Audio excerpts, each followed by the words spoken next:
Hello, it's Jennifer, and I am back with Symptoms of Menopause, Part 13. And welcome if you are returning, and I'm so happy you're here. And welcome if you're new, I am so happy you're here as well. And this is my journey and my experience with symptoms of menopause. And I definitely encourage you to watch the Symptoms of Menopause series in order. I'm kind of sharing as I'm experiencing the symptoms and what's coming up, or again, it's somewhat in order. So yes, I would love for you to do so. But regardless, I'm so happy you're here. So today we are going to be talking about brain fog. And I have an interesting thing. Did you know that estrogen is thought of as the reproductive hormone? But it's actually the master regulator of the female brain. Who knew? So it does so many functions, and I just think that that is fascinating. But it keeps the brain younger and healthier, estrogen does. And as the estrogen declines with age and with perimenopause and menopause, your neurons start slowing down and they age faster, which not only causes cognitive, like depression, anxiety, trouble concentrating. It also, like body temperature, think hot flashes, sleep, insomnia, hello, and memory center, forgetfulness. Yes, so I thought that was really interesting. That's something I found.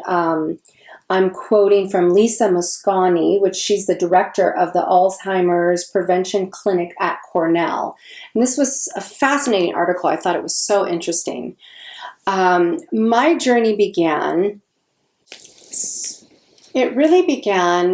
and here we go again with, I wanted to discuss the fact that I didn't really make the connection here.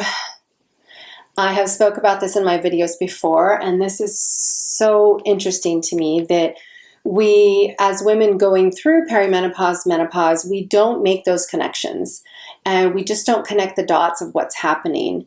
And I, of course, have discussed this in so many other videos, talking about how it took me years to really realize, oh, this is perimenopause, this is menopause. And I feel like that is the crucial part that needs to change, and that's going to change on how we go through menopause, because we should be being educated at a young age, and it's up to us now to educate our daughters and our sisters and all the women in our lives. So I feel like we can really start there.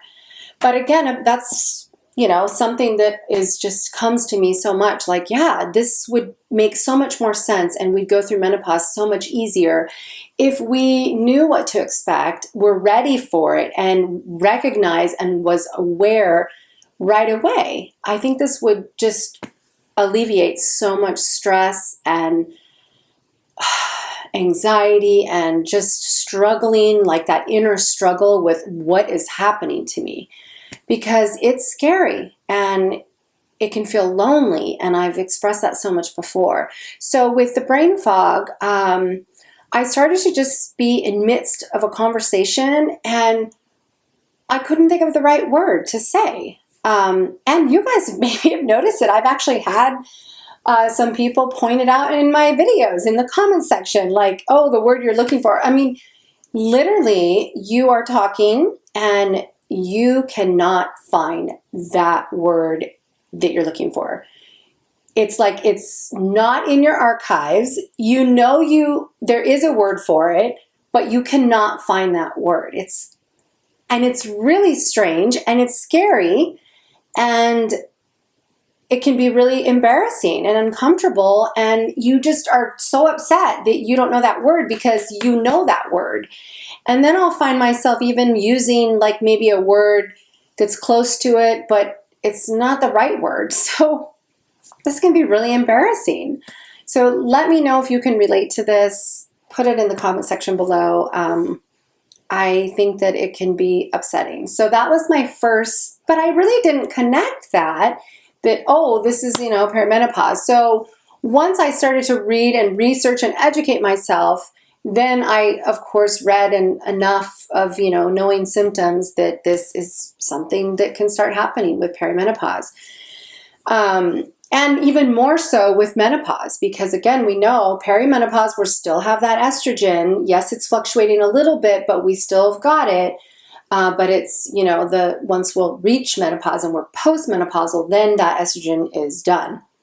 And that's when we really can more experience it. If we don't choose to take HRT, which is, I'm not going into that right here, very personal decision, but yeah. So I think that, but knowing that this is going to happen can be so huge. And I think it's so important that we need to know this. And then it's going to make it not so scary. So that is my first thing that I had, this word thing where I was like, okay, I know there's a word, but you lose the word. You can't find the word. It's nowhere in there. So that's one thing. I also started to notice a little more. I think we can all get wrapped up in things, and you can experience where you go, wait, I know I was doing something, but wait, what was I doing? And I think that can happen just if your mind is overloaded, you're stressed out or you're doing too many things at once. But I started to also notice that, I'm working or doing something and I go somewhere to get something and I'm like, wait, why did I come in this room? What did I need? I've been doing some funny things. Thinking of this, I've been doing those reels on Instagram. I've been having a blast with those. So check those out. If you don't follow me on Instagram, follow me on Instagram, because I've been having so much fun with the reels. So I did a funny one about the reel, about that whole brain fog, and like where you walk in the room and go, wait, what did I come in here for? Or what am I doing? So that's another thing that started to happen to me as well. Other than that, I also struggled with focus. Like I kind of would just lose my focus really quick, or I just really couldn't hone in and focus on something as well as before. I'm trying to keep this really precise on where I'm going with this so I don't get off track. But yeah, so those were the things that really stood out to me. I also wanted to share what I shared with you about brain fog.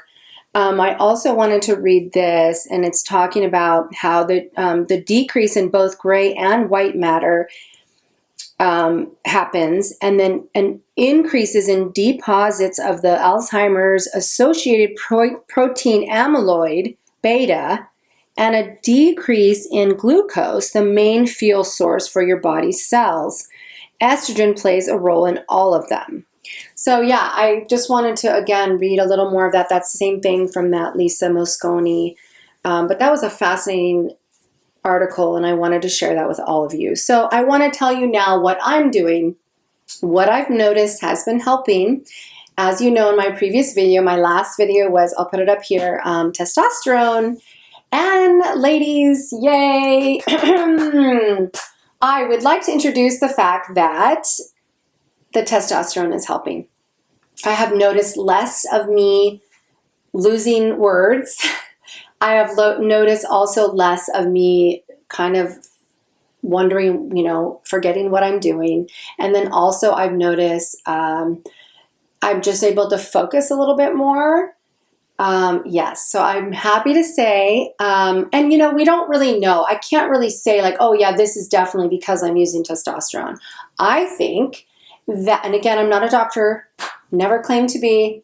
I'm not a doctor. This is only my experience and what I have maybe researched and picked up and read, and how I am educating myself. So I'm sharing that with you guys as well.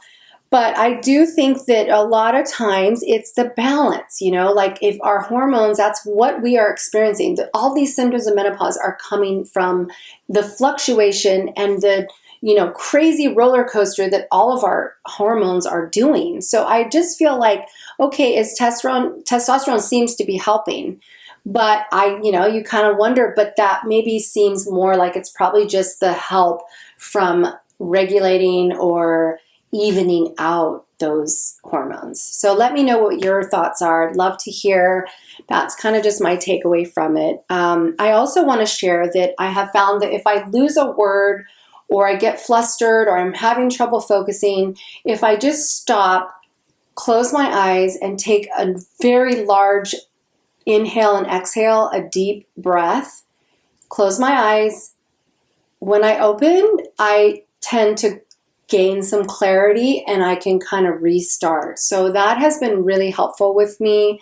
Try that and let me know if that helps you. Because literally it's just like, if I can't find a word, I'm flustered, I just close my eyes, I take a deep breath, and it really does help.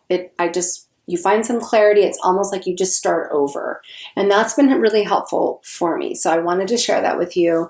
And, we're still learning so much. More research needs to be done about, the brain fog and perimenopause and all the hormones. And we know this, but I think that what we have found, and we do know for sure, or we really can say is, of course, good diet, a good clean diet. And I've been discussing this so much, and I'm really passionate about this because I think that as we are in this stage of our life, we need to really be careful what we ingest, especially processed food, and our bodies just can't handle it anymore. So I think this is so crucial to us. We're so sensitive to, all this manufactured fake stuff.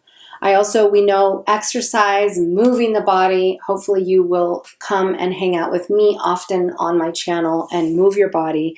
Stress management, huge. Also stretching, relaxing, meditation.